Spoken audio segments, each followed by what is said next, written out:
Alors, pour répondre à Mohamed, je vais laisser Patricia peut-être répondre parce que ta question touche aux conventions et puis aux comités qui leur sont attachés. Mais juste pour revenir au Conseil des droits de l'homme, parce que ta question était la ruse des gouvernements. Et ça, c'est un gros problème à mon niveau du Conseil, qui est très politisé et où les clivages politiques sur la scène internationale se retrouvent complètement au Conseil. Et on retrouve tout à fait des États qui utilisent le Conseil des droits de l'homme pour faire avancer leur agenda qui est complètement contre si tu veux, le but et la finalité des droits de l'homme. Et ça s'est beaucoup vu avec les valeurs traditionnelles. Tout débat autour des valeurs traditionnelles. Certains États qui essaient d'instaurer une espèce de relativisme culturel par rapport aux droits de l'homme et de remise en question totale de l'universalité des droits de l'homme. En disant, mais il y a aussi nos valeurs qui ont influencé positivement les droits de l'homme, etc. Donc c'est quelque chose contre lequel il faut constamment se battre et constamment être vigilant parce que derrière beaucoup d'initiatives qui sont bien sur le papier, disons, il y a effectivement des demandes politiques qui vont souvent à l'encontre des droits de l'homme. Pour la situation en période de conflit et post-conflit, alors je t'avoue que je ne connais pas très bien la production de résolution du Conseil par rapport à la République démocratique du Congo. Ce que je sais, c'est que le Conseil lui-même, je ne pense pas qu'il puisse parler, si tu veux, avec des rebelles ou faire des résolutions. Disons qu'il peut y avoir dans une résolution des provisions qui touchent aux rebelles. Et ça c'est possible. Qu'il peut y avoir, par exemple, dans la résolution sur la situation des droits de l'homme en République démocratique du Congo, des paragraphes qui touchent aux violations des droits de l'homme commises par les rebelles. Ça, ils peuvent. Mais en termes, après, ils sont très pointilleux par rapport à si c'est une situation qui est considérée comme une situation de conflit. Ils considèrent que c'est du droit international humanitaire et donc que ce n'est pas le mandat du Conseil des droits de l'homme. Donc il y a aussi il faut que la qualification de la situation soit faite. Est-ce que c'est une période post-conflit ou est-ce que c'est une période de conflit? Si c'est une période de conflit, quel est le régime qui s'applique? Et pour ça, les juristes internationaux ne sont pas d'accord à ce qu'on applique les deux en même temps. Et il y a beaucoup de débats par rapport à est-ce que c'est le mandat du Conseil des droits de l'homme de toucher à ça. Mais en tout cas, oui, ça c'est sûr que s'il y a une résolution sur la situation des droits de l'homme en RDC, alors oui, toi, par exemple, vous, en tant qu'ONG, vous pouvez pousser pour qu'il y ait des paragraphes qui condamnent de manière très forte les exactions commises par les rebelles, les viols, etc. Ça, le Conseil des droits de l'homme peut agir là-dessus. Et puis, par rapport à l'approche individualiste privée, ça, c'est le débat éternel de c'est une question privée, c'est pas une question publique. De toute façon, ça vient ensemble avec les questions qui touchent au genre. C'est pas une priorité. Il y a, oui, c'est une question privée, et puis c'est pas du tout une question publique. Et ça, au niveau international, les organisations féministes, les organisations de droits de la femme poussent toujours pour que la dimension publique et politique soit là. Ça c'est clair. Et donc, pour le moment, il n'y a pas... Justement, c'est les forces réactionnaires qui essayent de remettre ce débat-là dans le privé, de faire revenir à la famille et de faire en sorte que tout le débat sur les droits sexuels, la santé reproductive, soit remis dans la sphère privée, qu'on n'en parle pas, qu'il n'y ait pas de résolution là-dessus, qu'il n'y ait pas de débat là-dessus. Ça, c'est une tendance, je pense qu'on peut dire que c'est une tendance qui se retrouve partout. Alors, je ne savais pas que la ville de Genève organisait ça. L'État de Genève organisait ça. C'est assez marrant. Finalement, je ne sais même pas si on peut en rire ou en pleurer. Que c'est un gène de la victime, c'est formidable. Mais les organisations féministes, justement, insistent beaucoup sur la terminologie. Et ça, c'est quelque chose que moi-même, je vois, ne serait-ce qu'au sein d'une organisation qui est l'ONG des droits de l'homme. Le langage, par exemple, à chaque fois qu'on fait un communiqué ou quelque chose, je dois revoir et effacer victime et mettre survivante. Toujours. Et ça aussi, je pense que ça doit passer par peut-être des formations à tous les niveaux sur quel langage on utilise. Comme il y a un langage propre, par exemple, ONU-SIDA publie régulièrement la terminologie par rapport au VIH qui est acceptée. Donc peut-être qu'il faudrait faire une action pour que ONU Femmes fasse la même chose. Qu'on ne dit pas victime, on dit survivante. Et ce genre de choses. Donc ça peut être, je ne sais pas si elles le font, si ONUFEM le fait par rapport à la terminologie qui est utilisée, mais ça pourrait être aussi une action qu'on peut pousser à l'international. Mais non, mais il faut toujours se battre contre ce retour au privé. Oui, pour la ruse des États, c'est effectivement une chose qu'on doit constater. Les États ratifient des conventions et ensuite, ils ne les appliquent pas.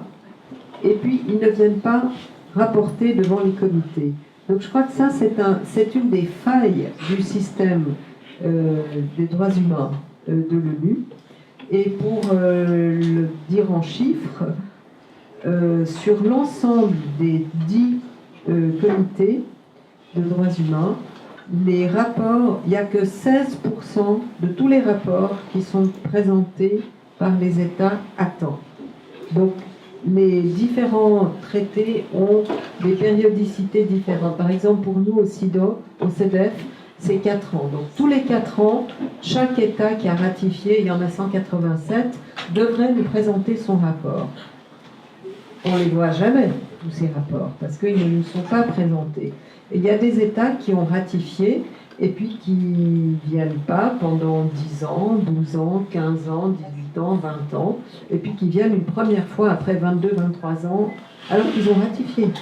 Donc ça, c'est vraiment une des difficultés majeures, c'est comment arriver à soutenir les États dans leur volonté d'une part, de mettre en œuvre ces conventions, et d'autre part, de venir raconter comment ils les mettent en œuvre devant ces comités. Maintenant, ce que je peux te dire, c'est qu'avec le système tel qu'il fonctionne actuellement, si tous les États présentaient leur rapport au bon moment, en 4 ans, on est tous noyés et on n'a plus jamais la possibilité de regarder un rapport actuel parce qu'on aurait tellement de retard, de piles de rapports en retard que c'est vraiment un très très gros problème, et il y a actuellement une réflexion qui est menée dans le cadre de l'ONU. À mon sens, elle ne va pas tout à fait dans la bonne direction. Je ne crois pas qu'on va du tout régler les problèmes pratiques devant lesquels on se trouve. Et c'est très grave parce que ça décrédibilise le système, ça enlève l'histoire et ça enlève l'utilité de ces exercices, parce que si un État fait un rapport et que son rapport est discuté par le comité compétent 4, 5 ou 6 ans après, on est déjà dans un autre monde peut-être pour ce pays. Il est peut-être sorti d'une guerre, ou il est entré dans une guerre, il y a eu une crise économique, il y a tout d'un coup une majorité de femmes au gouvernement, enfin, il peut se passer tellement de choses. Et là, il n'y a plus d'actualité à ces rapports. Donc ça, c'est vraiment un problème majeur du système des droits humains.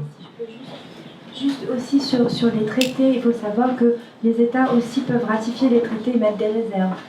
Donc tous les États du Moyen-Orient, par exemple, ils ont ratifié la CEDEF. Par contre, ils ont fait des réserves à l'article 9, à l'article 16. Et donc c'est tout ce qui est la place de la femme dans la famille et la transmission de la nationalité. Et voilà. Et donc donc ils ont ratifié la convention, mais bon, ils l'ont un peu vidé de sa substance. Donc ça aussi, ça affaiblit grandement le système. En fait, c'est par rapport aux communications individuelles aussi. Parce que si l'État ratifie la convention et qu'elle ne reconnaît pas la compétence d'un comité, je pense que ça peut poser problème. Ma question, c'est suite à cette. Ils ratifient des conventions, mais ne reconnaissent pas la compétence des comités pour les communications individuelles. C'est de ça que je parlais. Ok, ça, je n'avais pas compris. Effectivement, les États peuvent faire des choses différentes, peuvent s'engager à des niveaux plus ou moins poussés. Ratifier le traité, ça c'est le premier niveau. Et puis reconnaître la compétence pour les communications individuelles et éventuellement aussi pour des enquêtes, c'est un niveau d'engagement déjà beaucoup plus élevé, parce que ça veut dire qu'ils acceptent un regard extérieur dans des cas concrets. Et ça, c'est toi qui l'as dit au départ, les États, en fait, il n'y a aucun État qui aime, aucune autorité politique qui aime se faire critiquer devant la communauté internationale. Peut-être des réponses sur les autres questions par rapport aux insurgés. Pour les insurgés, Là, je pense que ça fait partie des situations les plus désespérantes, parce qu'effectivement, il n'y a pas d'interlocuteurs. Ils sont en tout cas, pour le Conseil, tu as répondu. Pour les rapporteurs spéciaux, là, je vois une possibilité de contact direct entre un rapporteur spécial et des groupes d'insurgés. Pour les comités de droits humains de l'ONU, il n'y a pas de lien direct, parce que nous, on a la possibilité d'un lien avec les États. Et ces groupes sont en insurgés, en rebelles, donc ils ne reconnaissent pas la compétence de l'État, ils ne reconnaissent aucune compétence internationale non plus. Donc là, c'est vraiment dans les constats d'impuissance, je dirais, qu'on est plus ou moins obligé de faire. Par contre, là, on n'est plus dans ces domaines des comités des droits humains, mais on est plutôt vers, effectivement, les questions de tribunaux pénaux internationaux. Ça peut aller dans ces directions-là. Et puis, pour la dernière question, sur l'approche individualiste, privée, psychologisante, pathologique de la violence, je crois que ça nous rappelle à quel point on peut regarder des phénomènes de manière différente. Et moi, je pense qu'on n'est pas obligé d'opposer complètement en disant soit il y a une approche d'ordre collectif, structurelle, etc., soit il y a une approche psychologique. Il peut y avoir les mécanismes, ils ont toujours une racine collective. Dans une société, et là le rôle des stéréotypes est très très important, et on voit aussi l'invocation de la culture très souvent comme si la culture était quelque chose de statique qui nous condamnait à toujours reproduire les mêmes comportements, alors que c'est pas vrai. La culture, c'est ce qu'on en fait tous les jours, et c'est pour ça qu'il y a des changements sociaux qu'on estime positifs, et certains d'ailleurs qu'on estime négatifs, mais ils sont inscrits dans une culture, et toute la thématique de la violence. S'il y a des lois qui répriment la violence maintenant alors qu'il n'y en avait pas il y a 30 ans, c'est parce qu'il y a eu des changements dans nos têtes. C'est vraiment ça, c'était la condition de départ. Je m'excuse d'enfoncer pareillement une porte aussi grande ouverte, mais c'est ça qui se passe. Mais cela dit, même si on reconnaît les aspects économiques, les aspects structurels, etc., de la violence, on peut aussi dire que des gens qui ont été confrontés à une expérience de violence peuvent avoir besoin de conseils, peuvent avoir besoin d'une thérapie, aussi bien comme auteurs que comme survivants de cas de violence. Donc je trouve qu'il ne faut pas faire une opposition manichéenne entre différentes approches. Vous avez toujours la motivation. Je vais donner la parole à Ali qui demande la parole depuis Jean tout début.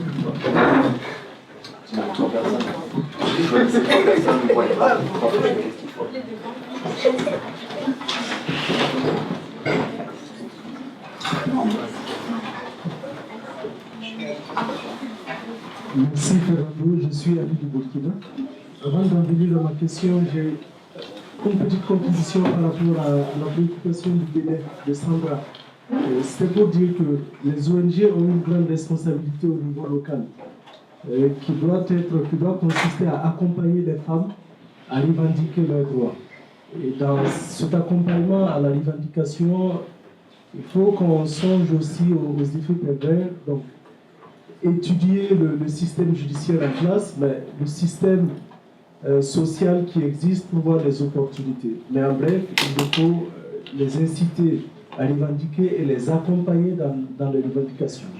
Maintenant, ma question s'adresse à Patricia du CEDEF. Et couramment, nous avons entendu l'expression valeur culturelle. Je dois dire que les violences conjugales relèvent des arts culturels. Et vous, dans le comité, à travers votre rôle de précision, vous contribuez, ou en tout cas vous faites œuvre de législateur. Quels sont alors les standards que vous utilisez pour déterminer ce qui est culturellement admissible et ce qui ne l'est pas? Merci. Etienne. Ok, merci. Je veux partir d'un constat parce que quand on essaie de voir la situation de la femme en Afrique, et surtout la question des violences faites aux femmes, à mon avis, cette question n'est pas dissociée en tout cas, du grand problème de l'égalité des genres. Parce que tout découle de là. Jusqu'à présent, en Afrique, et surtout dans mon pays, c'est cette question en fait qui n'est pas encore résolue. Parce que dans la majorité des cas, on se rend compte que l'homme n'a pas encore accepté la femme comme étant son égale, et la femme aussi n'est pas encore convaincue qu'elle est l'égale de l'homme.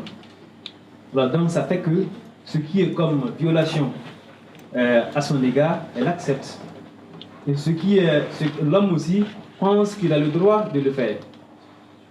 Alors, c'est vrai que les ONG sont là et tout, mais souvent le contexte sociopolitique est tel que il est difficile que leur travail ait un impact réel sur la société. Parce que les gens sont toujours attachés à leurs valeurs culturelles, comme disait tantôt Ali, et religieuses aussi.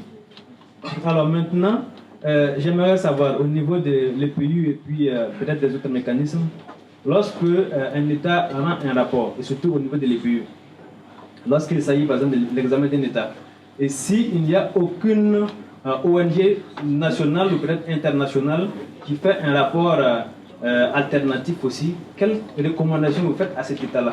Parce que je me dis aussi qu'il y a de la responsabilité des États de faire en sorte que les ONG sachent qu'il y a des mécanismes par lesquels ils peuvent passer aussi pour certaines choses. Je sais qu'au Burkina Faso, il y a plus de 90 000 associations qui sont inscrites dans le répertoire du ministère chargé de l'administration, de la décentralisation et de la sécurité, mais à peine 10 connaissent ces mécanismes. À peine 10 connaissent ces mécanismes. Et moi, je pense que c'est un réel problème. Et ce problème, il n'est pas seulement, ce n'est pas seulement un problème des ONG, mais aussi de l'État, et peut-être même de l'ONU. Parce qu'il n'y a pas, je dirais, une large information et une formation effectivement sur ces mécanismes-là pour que les ONG puissent se les approprier et pouvoir les utiliser. Merci. Moi, ma préoccupation, c'est au niveau du harcèlement dans le milieu professionnel. On sait tous ici qu'en Afrique de l'Ouest, notamment en Côte d'Ivoire, dans les entreprises privées, il y a le droit de cuissage. Maintenant, comment l'État va-t-il faire pour protéger le droit au travail des femmes dans la mesure où les services même de la police ne reconnaissent pas cette infraction? Et comment est-ce que nous, en tant qu'ONG, on peut amener l'État à changer de comportement vis-à-vis même de ce problème? Voilà, merci. La première question, c'est une question particulièrement difficile sur les standards culturels. Comment définir ce qui est admissible et ce qui ne l'est pas? Je crois que je voudrais revenir à ce que j'ai dit tout à l'heure par rapport à la culture. Elle est très fréquemment invoquée pour justifier des pratiques qui sont inacceptables. Et c'est hyper dangereux quand on attaque en même temps la culture d'une société parce que c'est son ciment. C'est ce qui fait que les gens tiennent ensemble. Donc il faut essayer de naviguer entre, et pour nous, si vous voulez, les standards, c'est les standards qu'on a dans les traités, dans les différents instruments internationaux de droits humains. On ne peut pas accepter des violations du droit à la vie, on ne peut pas accepter des violations du droit à la sécurité, à l'intégrité physique, etc., etc. Donc quand la culture est invoquée pour justifier ce genre d'action, il faut dire non. Et il faut essayer de montrer que c'est pas inscrit dans une société comme une valeur culturelle, qu'il peut y avoir du changement. Donc ça, je crois que c'est ça qu'on essaye de faire, à peu près tous les comités, et on se renvoie la balle parce que notre comité regarde ce que fait le comité des droits de l'homme et les autres comités, les comités des droits de l'enfant, etc. Donc on essaie tous d'avoir des standards communs qui nous sont donnés par les instruments internationaux qui ont créé ces comités. Donc ça, c'est ma tentative de vous répondre. Maintenant, sur la situation de l'Afrique, je dirais que sur la situation, la violence ne peut pas être dissociée des problèmes d'égalité. Entièrement d'accord avec cette analyse. Et ce que je voudrais dire, c'est que l'Afrique, c'est pas le seul continent qui est confronté à cette difficulté. C'est le cas partout. Je crois qu'on n'a pas encore de pays dans lesquels on pourrait dire que déjà 80% de la population serait intégralement convaincue tout au fond de chacun de nous-mêmes.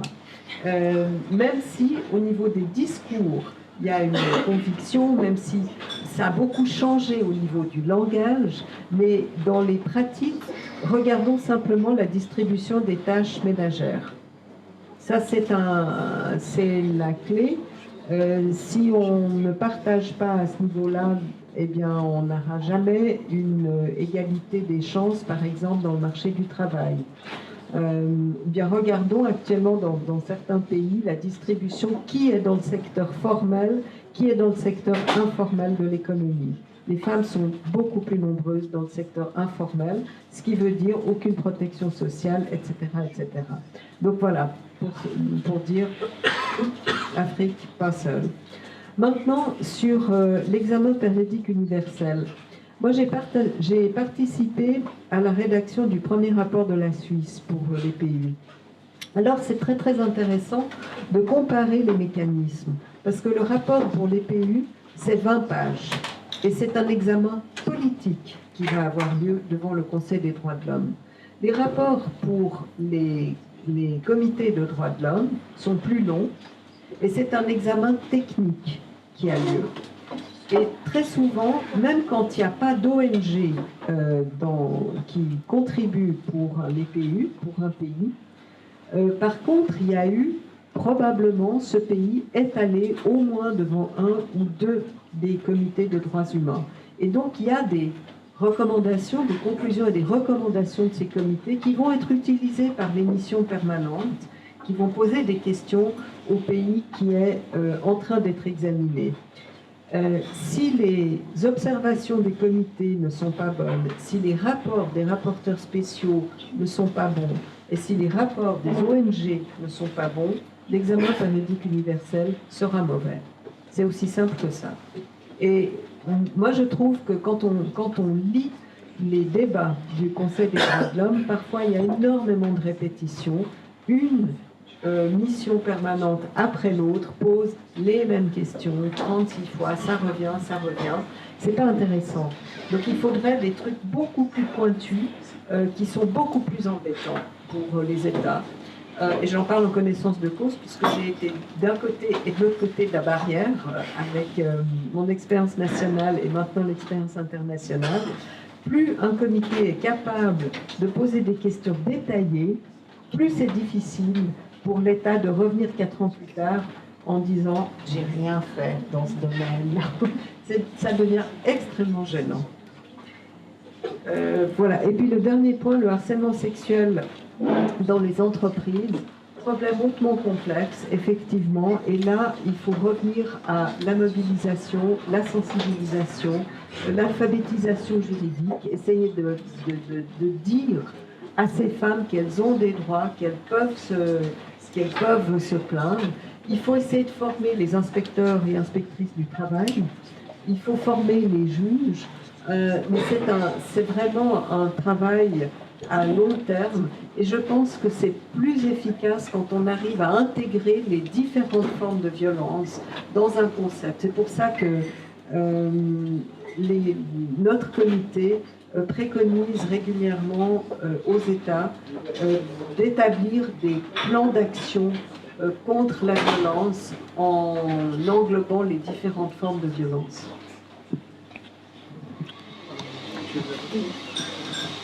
Ouais, vraiment rapidement, j'ai pas grand-chose à ajouter. Les valeurs culturelles aussi, c'est un terme qui me fait peur. Ça recouvre les valeurs traditionnelles, etc. Et ça, en général, la culture, c'est quelque chose qui est utilisé régulièrement pour diminuer l'universalité du régime des droits de l'homme. et pour relativiser. Donc il faut vraiment garder en tête que les standards, c'est les droits de l'homme tels qu'ils sont dans le régime international des droits de l'homme, et que relativiser avec des valeurs culturelles, en général, c'est fait pour amoindrir l'impact et pour diminuer la protection que les droits de l'homme donnent. En termes d'égalité des sexes, par rapport à la question sur oui, l'égalité des sexes n'est pas bien intégrée en Afrique, je rejoins complètement Patricia, elle est intégrée nulle part. Les valeurs patriarcales, elles sont présentes dans toutes les sociétés, et c'est vraiment pas juste en Afrique. Par rapport à l'EPU, par rapport à ce que tu disais, les formations, les ONG sont pas au courant, ne savent pas très bien comment interagir, etc. avec ces mécanismes-là. C'est rare que les États fassent des formations aux organisations de la société civile sur comment aller les critiquer à Genève. Ça, en général, ils n'aiment pas. Donc, le moins vous êtes au courant, le mieux ils se portent. Donc, en fait, là, disons que le conseil, ce serait plus de faire des formations avec d'autres organisations, d'autres pays, ou même les 10 organisations qui savent interagir avec pourraient aller et faire chacune des formations avec 5, pour que tout le monde sache comment utiliser ces formations. Mais pour ça, il ne faut pas compter sur l'État. Ils ne vont pas vous payer pour être critiqués. Et puis, le harcèlement au niveau professionnel, je ne rejoins pas ce que Patricia a dit, j'ai rien à ajouter. Pour la formation des ONG, je trouve qu'il faut essayer d'établir plus de ponts entre les ONG internationales qui sont accréditées à Genève ou à New York et puis les sections nationales de ces organisations. Je donne un exemple dans le domaine de la formation. Il y a dans beaucoup de pays des organisations des femmes universitaires. Et puis il y a une fédération internationale des femmes universitaires qui est accréditée ici à Genève. Et jusqu'à présent, moi j'espère encore que la Fédération internationale va dire à ces sections nationales, si vous voulez intervenir devant un comité de droits de l'homme, voilà en gros ce que vous devriez faire ou ce que vous pourriez faire. Parce que les organisations qui ont une structure internationale accréditée à l'ECOSOC, elles ont toutes ces infos et elles devraient les transmettre beaucoup plus que ce n'est le cas actuellement aux sections nationales pour animer les sections nationales, et il faudrait aussi qu'elles leur donnent un soutien pratique quand elles viennent ici, les organisations nationales. Donc là, pour moi, ce serait vraiment un appel, vous, dans vos organisations, si vos organisations ont une représentation ici à Genève, adressez-vous à ces fédérations internationales et puis essayez d'obtenir de l'aide pour qu'elles vous aident à intervenir.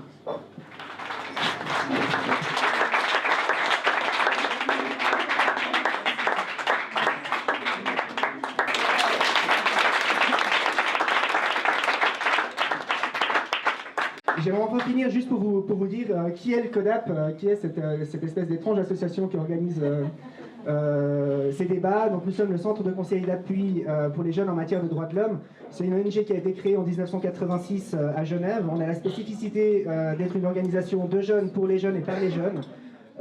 Et notre philosophie, c'est conseiller et appuyer et renforcer les capacités des jeunes qui souhaitent être actifs dans une thématique plus ou moins liée directement ou indirectement aux droits humains. On a un site internet www.codap.org. N'hésitez pas à nous contacter, on sera très heureux de pouvoir discuter avec vous. Voilà, écoutez, merci beaucoup Fernando pour cette excellente modération, merci encore aux intervenantes, merci beaucoup public pour votre interaction avec nous, c'était vraiment génial ce soir. On espère que vous avez pris du plaisir. Vous pourrez très prochainement retrouver toute notre discussion en ligne sur notre site, encore une fois, www.codap.org. Merci.